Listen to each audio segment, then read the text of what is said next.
9. A very good evening to you. This is your primetime news bulletin at 9 live on MTV Sports and Shakti TV from our News First Centre here in Colombo. I'm Shahin Jurangpati. And I'm newsfirst.lk. Let's start off with tonight's headlines. The headlines on News First at 9. Australian businessman James Packer excited to invest in Sri Lanka. Journalist Callum McRae's visit to the north obstructed. Foreign aid teams begin arriving in typhoon-ravaged Philippines to begin relief work. News First at 9. Well, we are midway through Chogam week here in Sri Lanka, and discussions and deliberations in the various fora being held parallel to the heads of government meeting are nearing conclusion. Now, foreign delegates are also arriving in the island to participate in the main summit, which will be held over the coming weekend. Now, News First Madhushka Surya joins us now in the Chogam 2013 Media Centre at the BMICH with more information. Madhushka, over to you. Yes, well, good evening, guys. Well, Sri Lanka as a 21st century business destination and tourism, a critical driver of growth. These were some of the topics discussed today on day 2 of the Commonwealth Forum held here in Colombo. Now, this high-profile session featuring prominent business personalities from across the Commonwealth highlighted the investment opportunities available in Sri Lanka. Minister of External Affairs Professor G.L. Peris, Minister Nimal Siripala de Silva and Australian businessman James Packer were among the gathering at today's business forum. Over 1,000 delegates are taking part in the high-profile Commonwealth Business Forum, which will conclude tomorrow. Those of you who are planning to invest in this country, to produce goods for export, should be aware that there are tremendous advantages in doing so, in using Sri Lanka as a conduit for transmission of the goods you produce into the markets of India and Pakistan. So long as you comply with the rules governing origin and value addition at about 35%, so long as you comply with that requirement, you are entitled to duty-free entry into the markets of the entire subcontinent. I am not talking of a reduction of duty. I am speaking of a total waiver of duty.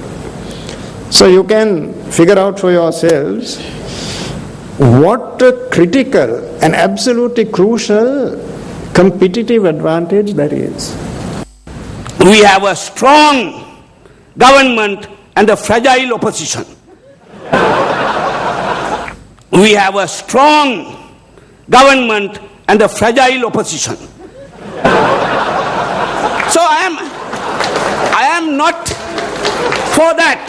I want opposition to be strong, to ensure that there are checks and balances. But what can we do? So therefore, ladies and gentlemen, you can be assured the policy of His Excellency Mahinda Rajapaksa will be there for next few decades in this country. So you don't have to worry. So our government will be there because we have done so much good for the people of this country. So why not people elect us? So that has been demonstrated in all the elections we had.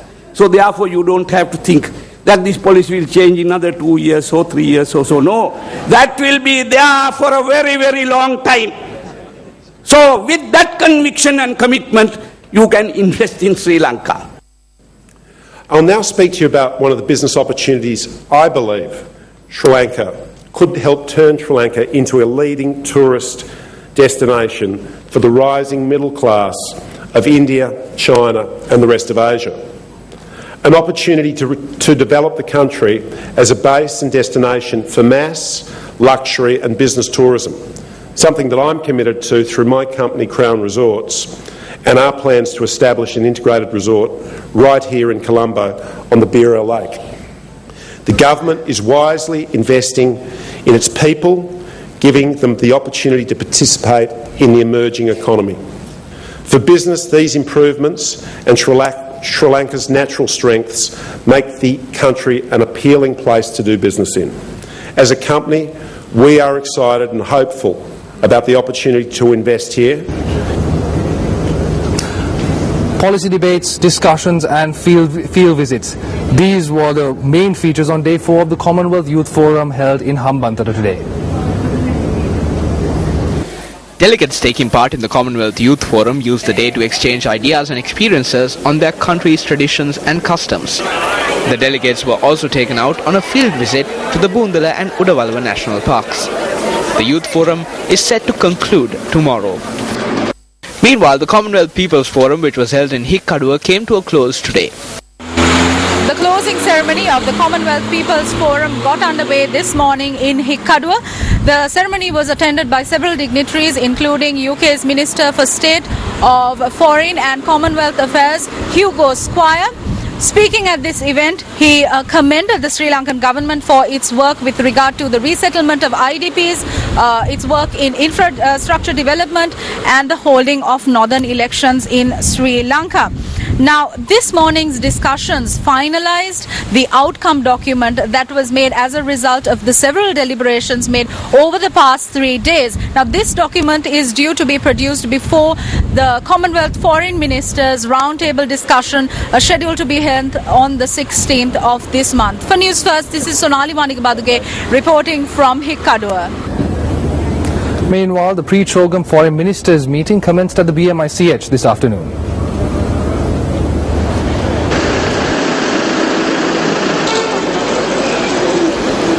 The event was graced by a distinguished gathering including Commonwealth Secretary-General Kamlesh Sharma, External Affairs Minister Professor G.L. Peris and British Foreign Secretary William Hague.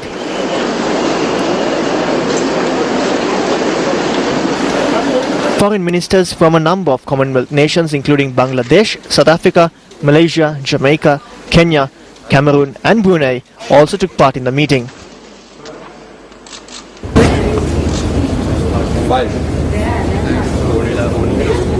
Meanwhile, Minister of Economic Development Basil Rajapaksa also visited the Chogam 2013 Media Centre here at the BMICH.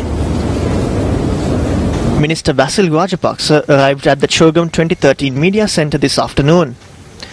Journalists questioned Minister Basil Rajapaksa at this instance regarding the absence of the Indian Prime Minister from Chogam 2013. Chogam is not about Sri Lanka.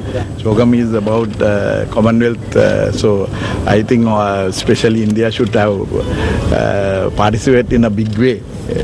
So it's up to them. Anyway, it is up to them to decide. We think it's a domestic issue. Chogam is not a meeting about Sri Lanka. That is the fact. Now, Indian External Affairs Minister Samman Khurshid, who will head the Commonwealth Indian delegation for the Commonwealth Heads of Government meeting here in Sri Lanka, arrived in Colombo today.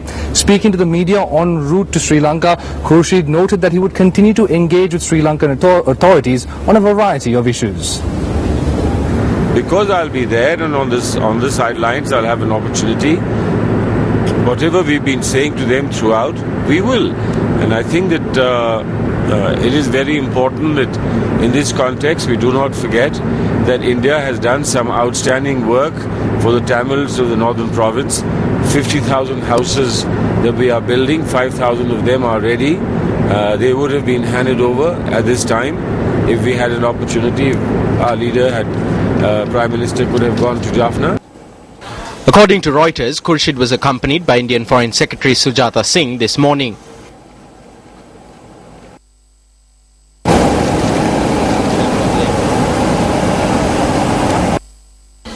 Meanwhile, Mauritian Prime Minister Navin Ramgoolam has officially announced that he will not attend the Commonwealth Summit in Colombo. However, he has noted that Mauritius will be represented at Chogam 2013 by Foreign Minister Arvind Bulel. Several world leaders arrived in the country today as well for the Commonwealth Heads of Government meeting, which is due to begin on Friday. Sir Yakoba Italeli, the Governor-General of Tuvalu, arrived in the country and he was welcomed by the Minister of Education, Bandula Gunawardena. Vice President of Uganda, Edward Skandi, also arrived in the country today. The Vice President was warmly welcomed by Minister S.B. Dissanayake. The Prime Minister of Samoa, Tilipa Malilegai, was welcomed by Minister W.D.J. Seneviratne.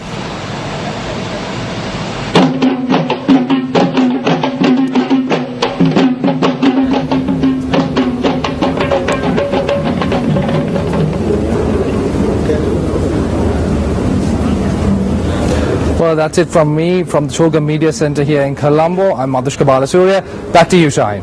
Well, thank you very much, Madhushka. That was Madhushka Balasuriya reporting for News First from the Chogam 2013 Media Centre at BMICH. And with that, we cross over for a short commercial break. Stay with us. We'll be right back.